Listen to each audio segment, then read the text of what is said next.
Hey, what's up, everybody? PDL44 coming at you another video. All right, so let's talk a little Lakers. Of course, I didn't get with you guys yesterday on a video. Took a couple seconds to myself, but now I am back and ready to rock with you all. Hope everybody's had a good week. All right, so the last I heard was Russell Westbrook, still a Laker. Obviously, the Pacers was the team that was the latest team to be interested in possibly acquiring his services. But the conversations, from what I understand, in the latest report that I read, have those talks being dead with the Pacers in regards to Buddy Hield and Miles Turner. They just couldn't get anywhere. The Pacers want the Lakers to relinquish both picks in order to initiate a deal that sends Russell Westbrook to them and relinquishes those two players to us. Understandable. Miles Turner is a serious piece they've had their entire time. Buddy Hield's a piece that holds some value and ascending in value, I think, as he continues to get bigger roles. So it makes sense for them in the grand scheme of things to want more value back than just Russell Westbrook's contract, for which doesn't hold as much value to a team like them who don't really need the cap space at all for what it is they're trying to do. They would kind of just be doing us a favor. So if we're not going to be putting the picks in there, it doesn't really make sense for them to do it. I personally think the only way to get a deal done with the Pacers in that situation is to involve a third team, because I don't really like the the number matches in the trade tracker there. Nothing there suits me as a Laker fan. We're giving up stuff we have no business giving up, or taking back stuff that doesn't really appeal to us either, unless we're moving Russell Westbrook and bringing back Kyrie Irving, and then from there, the rest of the things that the Pacers have and the things that we can give up make the numbers look a lot better. To me, as a Laker fan personally, I don't know how it looks to any other sides. I'm not, that's one of those situations where I'm looking at it from my end. So, yeah, I don't like any trade that involves us acquiring Buddy Hield and Miles Turner for Russell Westbrook, because what that effectively does is take us out of the running for acquiring Kyrie Irving in trade. The only path we would have is if they buy him out for this season, and then we can get him then. And that's something that you don't want to shut the door on, because I believe, and I think most people believe, Kyrie is a piece that we need in order to compete right away. And if we don't have that piece this year, we're not competing for a championship. So that's why I think these talks with the Pacers are dead. I think the Pacer talks were an elaborate bluff to get Brooklyn to move. We want them to hurry up and get this thing done. And they've called it. They're not moving. They're going to continue to hold on to their assets, and I think that's the smart thing on their end, even though it's a little frustrating for us on our side. If we were in their locker room or in their think tank, whatever, we would probably want to hold on to those two pieces until we know for certain we can get back what's going to help us move on without them.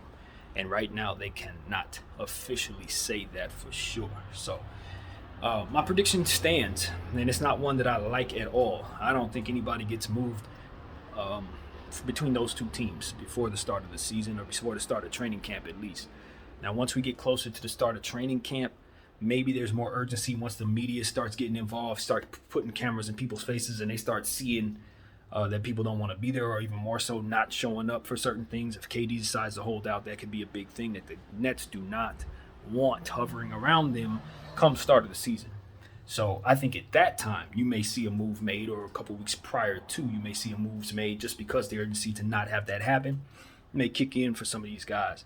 It's one thing to deal with it in the offseason, but you're dealing with New York media and you haven't moved KD and he's not showing up or what have you. Kyrie Irving, we don't know how that situation is going to go, but I expect Kyrie to show up since he opted in. But all in all, he's expected to walk at the end of the season if they don't trade him.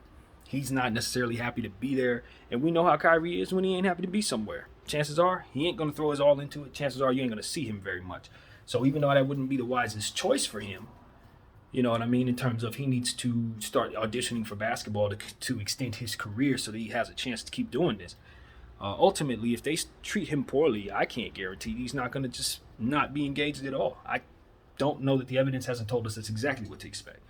So when you're the Nets, when you have that in front of you, and you can look at Ben Simmons' situation, and there's a lot of people who don't believe Ben Simmons has any mental health issues at all. I happen to think otherwise. I think his mental health issues are real. And if I'm to assume they are, and he's not capping about that, then the situation and the environment they're bringing him into this season is not good for him. It's not with all this instability and these expectations to win, with people actually not wanting to be there to do so. This is a bad environment for a person who's trying to come back from what he just came through.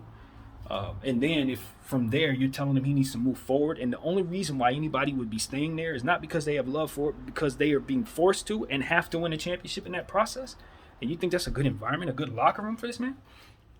No, it's absolutely not. So, because I'm looking at it from that angle, I just think that the Nets would probably be wise to move on from all of these people and start completely over, to be completely honest with you. But it's not as simple as doing so. You got to be able to get something back for him, as I said, and that's just not where that's not where we're at. So I think the season's going to start. I don't think we're going to see anything. I don't think anybody's going to be happy about it, including myself. But that's what it looks like. So hopefully I'm wrong, man. Hopefully something will happen. Donovan Mitchell or something will shake loose, and then from there, guys will feel a little better about making moves. But I don't see Donovan getting moved either for the same exact reason. Because you listen to what Utah's talking about, and they haven't changed their tune. They want 7 picks for Donovan Mitchell. Now, the New York Knicks really want Donovan Mitchell, so I think they're probably going to come to terms with some type of deal there. But I don't think they're in a rush to do it because of the price tag. And Danny's not going to come down on that price tag. So eventually the Knicks going to have to give up the 6-7 picks, and I don't think they're in a rush to do that. I don't, and they also going to have to give up Quentin Grimes. Now, from what I understand with what I read, they may be warming up to the idea of having to give up Quentin Grimes. He's going to probably end up in that deal because the Jazz really like him a lot. And so that's something the Knicks definitely do not want to do. But you're bringing in Donovan Mitchell. It's not like, you know what I mean? You got Donovan coming in. He's going to play probably over 36 to 40 minutes a night at that position. You don't need to keep Quentin Grimes. Like, yes, you do, because he's a defensive player. Don't get it twisted. If you have the choice, you definitely keep Quentin Grimes. He fits very well with Donovan in theory. But the problem is you're going to need to get rid of him in order to bring Donovan in, so that's the price. You know what I mean? I could have very easily said I'd love to see Brandon Ingram and Anthony Davis together. That's a great fit, but guess what? That's what it costs to get him, so you live with that. And so if I'm New York, I don't do that deal at all. Just to be honest with you, I'm not doing that. I just played Jalen Brunson, and from what I understand, Jalen Brunson's coming to New York because he wants to be the man. If I'm bringing in Donovan Mitchell, guess who he's not? The man. So I don't like that. I don't like any of that. But it's the Knicks, so that's what we're saying. So I'm looking at that situation and I'm wondering if it happens. I'm wondering if there's a move that I don't see coming that could possibly make some things happen too. And that's another thing. It's like, all right, these are the usual suspects, and you see these names, we know they're going to be traded. But what about some other names that really you haven't heard me too much about? I'm going to throw 2 out there. John Collins. What's up with John Collins? Is he going to get moved? Could he possibly be involved in a trade that has him jumping around to one of those teams? Because he's been someone that has been often mentioned in trade rumors. You got Clint Capella there. Obviously, you got Onyeka Okongwu there. You got the Johnson kid behind him. It's a lot of forwards there. They all can play. You need to shake some of that loose so those kids can have opportunities. So that's one name I'm looking at. Another name I'm looking at is Jakob Poeltl in San Antonio. From what I understand, they have no intentions of re-signing Jakob Poeltl, and he's way too talented of a player to just keep on tab as an expiring contract. You're going to be trading him in the middle of the season, and he's too damn good of a piece to be trading in the middle of the season, which tells me that a team that probably wants to bring him in, chances are they want him in now. The team that would be otherwise willing to extend him, they probably already know they want him now. So if I'm that team, I go pick him up as an expiring contract and offer him an extension and bring him into what it is that we're doing early. Because if the Spurs ain't going to re-sign him, which they're not, then what is he doing there? Just sitting around. So you might as well go get him. So I totally see the fruit in, if I'm a team that needs a center, going to trade for him. Especially if I already have it in my mind that he's somebody I'm willing to pay for multiple years. Because the Spurs are not. And so those are the 2 that come to mind. And I'm sure there's a million other players too. I look at Tobias Harris. I think he could potentially be moved.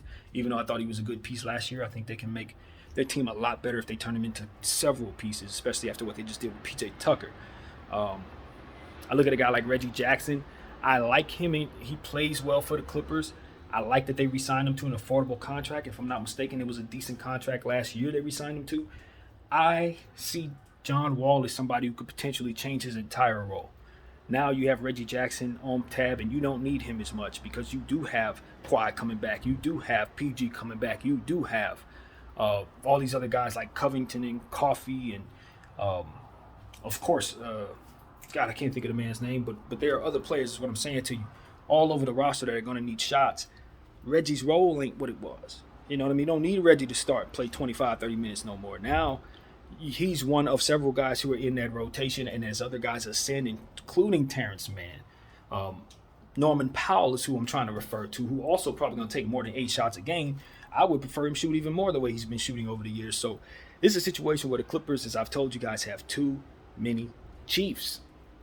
I don't think people really see it that way just yet, but that's exactly the problem that I see there. They just got too many guys that are used to being high-level, star-level players or high-level starters that are going to have to shift around and get used to sitting down a little more. And I don't know if that's going to make sense for their team if there's a lack of consistency from their stars, particularly Kawhi Leonard going in and out of the lineup. A guy like Terrence Mann, he's going to get chances to play 30 and 40 minutes, and then there's going to be times where he ain't going to play at all because Kawhi's back now. And it's like, I hate that dynamic for their team. They have too many good players to have a player that comes in and out of the lineup left and right, up and down. There's going to be no consistency with Kawhi, and we know that. So Paul George, I don't have an issue with Paul George at all. I think he's been a good Clipper for them. I think he's really been a good Clipper. I think all in all, it's just Kawhi, bro. You can't trust that dude to stay healthy or choose to be healthy or whatever the word would be. He just ain't gonna be around, however or why ever. And it's annoying to me because he's supposed to be the number one A1 championship level, blah blah blah, all this. And, you know, I got a little salt for him because I'm a Laker fan. I ain't like how he did us, so that's what you're sensing there. But even then, it's like you really cannot rely on him at all. Like, and so for him to be my number one, I know the Clippers aren't moving on from him. I'm not saying they should. I'm saying I would put it like that. I'm getting me a guy that I know I can trust. Everybody talking, oh, I can't trust Kyrie, can't trust AD. I can't trust Kawhi even less. I trust him even less because I know at any moment he's going to choose to rest. And it's a lot has been said about him being a fraud. He's taking advantage of the schedule. I was listening to Ticket TV. He goes on these rampages about Kawhi.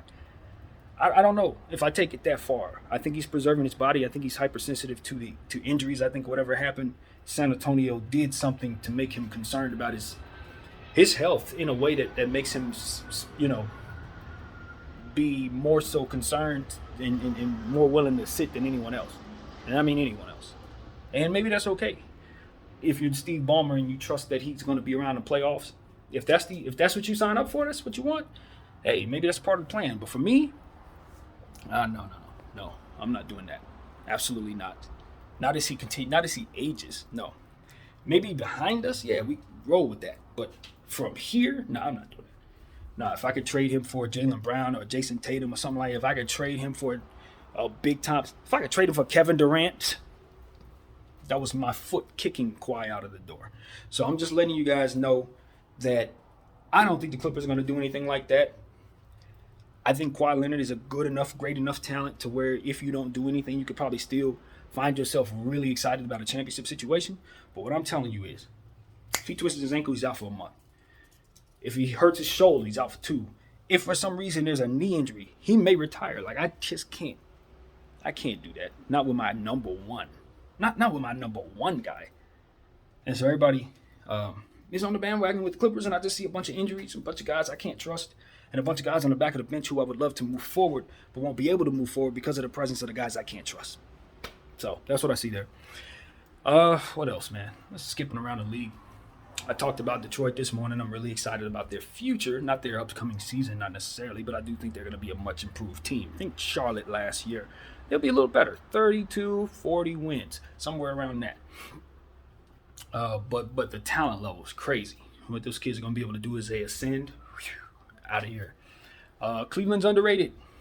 Cleveland is underrated. I think people have forgotten why Cleveland didn't make the playoffs. It's because guys got hurt at the very last minute. Very key guys like the last week of the season, got hurt. But the Cleveland Cavaliers were what, the 6th seed with 3 weeks left to go in the season, playing well, and then injuries just hit, and that was it. I think Jared Allen went down, and they couldn't sustain that.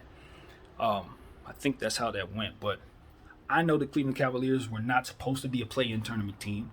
I know that they had made a surge throughout the entire season that made them a playoff squad, and I know that the pieces that they added to that squad made them significantly better this season. The rookies that they picked up, they're going to be a huge problem, and I mean that in every way, shape, and form when you consider what Allen and Mobley provide. Year 2 Mobley, come on, man. You got to understand what's coming. This is Anthony Davis prototype all over again, so you can best believe if he doesn't get hurt, the jump is going to be massive. He's going to make a big jump on both sides of the floor, but I think the biggest jump is probably going to be on the defensive side. His length, if he's putting in work on his conditioning, he's going to get faster. We already know he is super athletic as it pertains to moving side to side with people who are smaller than him. That is a specific gift that he has that for his size is absolutely ridiculous. So when he continues to grow and continues to become the basketball player that he's going to become, I think the sky is a very, very, very interesting floor for a guy like that, to be completely honest with you. And now that you've added his brother to the mix, you know what I mean, who is also a very talented and long player, who can assist with making life easier in terms of making him want to stay in Cleveland longer, a la Costas, not Costas, but the Antetokounmpo's brother in Milwaukee. I think it's a similar dynamic that the Cleveland Cavaliers are trying to set themselves up to have. Their Markkanen's piece is absolutely amazing to me. Playing small forward, they found out he can do that. That's crazy. He could probably end up a much better player for the role that they have given him since leaving Chicago. Isaac Okoro, year 5. I'm super excited about him. There's just so much to like there. You got a full year of Caris LeVert coming in, and he's not looking to do nothing but just kind of be a role player, which makes him phenomenally dangerous within that role as a closer. So I'm telling you. And then Garland's just turning into one of the best young guards in the planet right now. Made his first All-Star team, won't be his last. He's going to put up a lot of Chris Paul-like numbers with dummy assists and dummy scoring numbers as well. And as he continues to put on strength and continues to show what he can do, you're going to start seeing his ball handling ability start looking something like a young Kyrie Irving, because he really is that kind of ball handler. So as Garland continues to ascend, you start seeing him turn into some Chris Paul-like monster. I think the Cleveland Cavaliers can be as good as anybody over the next 3 years. Anybody, West or Eastern Conference. They could very well be a contender very soon. So I like Cleveland, and I think most people are sleeping on them. I think they've forgotten why they were a play-in tournament team. Or I think they've forgotten exactly how their season went and what that team actually was versus how they ended up ending. This is sort of like Chicago Bulls. Who they ended up becoming at the end was not who they were throughout the meat of the season. Now, the Chicago Bulls, on the other end, I don't feel the same way about, because I think they've doubled down on positions that I don't really love. The Zach LaVine signing, I think, was not good for them. I really don't think that. And you've heard me say this a million times. Ayo Dosunmu, Alex Caruso, Lonzo Ball. It's too many guards, man. DeMar DeRozan. All these people can't play on the court at the same time, and you need them to. That's the best of your team. You got Patrick Williams. These guys are taking shots from each other. Kobe White, another guy I think could possibly be moved. It's just too much going on there that doesn't have enough athleticism in the front court, even though I do like Patrick Williams there. Vucevic is a star player who's also, of course, going to take shots from everybody. It's like, it's not enough basketball to go around in Chicago for me. Not enough basketball to go around. And your best defenders are sitting down because of the guys that you've paid. It's like Zach LaVine and DeMar DeRozan are not your best defenders, but they're going to be on the floor a lot more because you've paid them. So it's just, that situation is garbage. They're going to have to make some trades, and I don't know that they know it yet, but they're going to have to. That team doesn't make sense right now. It didn't make sense to end the season last year, and the reason why they were able to be as successful as they were was because Lonzo Ball and Alex Caruso just simply were hurt all year. So it gave the guys of it making sense. But once those players slip back into the lineup, it don't make no sense at all. And you're going to find that out very soon. I do think they're going to win games because they got a lot of talent. But it's a pick and choose situation. It's an impossible situation for a coach. Your best players all play the same position. So I hate that situation. Love the players individually and actually seeing them play well together. But you got to get rid of some damn guards, man. Give us Caruso back or something. Make it make sense. All right. So that's something I'm thinking about. Also, randomly,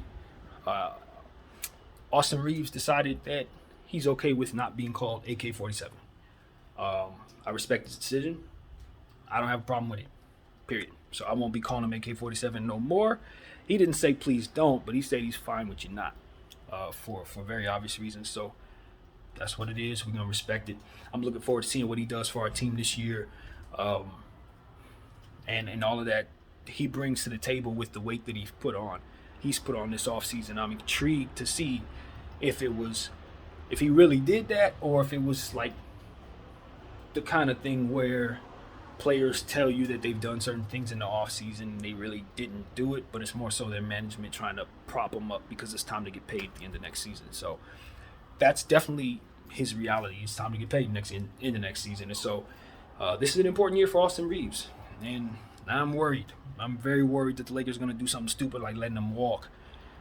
Trading him now, trading him at the deadline because he's expiring, something stupid like that. We need to keep that player, as I've mentioned a million times. So, skip away from the Lakers, keep it going since we're rapid firing off. Hey, everybody, Ball Sack Sports exists. They are satire, man. But a lot of people are reacting to things that they are posting as if they are fact. You gotta look at the bottom left-hand corner. Make sure you don't see that Ball Sack Sports down there before running with something, because they're setting tones that are not good. They setting up people to look racist. They setting up people to look like they flaking. They setting up people to look crazy out here when they're not actually saying these things and people are really reacting to it. So be very careful. Ball Sack Sports, y'all. They are not real, and they're looking to cause mischief out here. They're trolls, and they're playing unfair. I'm just letting you know right now. They're playing unfair. Some of the stuff that they doing, I'm like, whoa, like, you can cause problems with locker rooms. You say certain stuff. You say this guy said the N-word. You said that guy said this about somebody's mom or something. It's like, yo, that's too far. You're going to have people actually fighting each other. You know what I mean? Just so you can troll. That ain't cool. Because what they end up doing is finding you.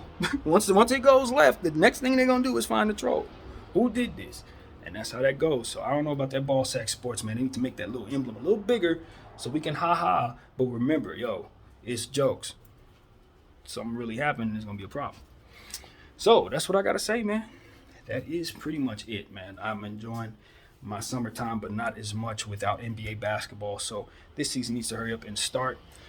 I do think the NBA has done a great job of keeping us on the edge of our seats throughout this entire month with rumors that just have not come into fruition at all, and probably have no intention of coming to fruition until well after the end of August. So that's what I'm going to tell you guys. Just expect more of the roller coaster. They're going to tell you this and it ain't going to happen. They're going to tell you that and it ain't going to happen. Then they're going to circle back to what it is they told you again and resurface those rumors until they get to a point where they can actually provide you some training camp or some real stuff, because that's what it is.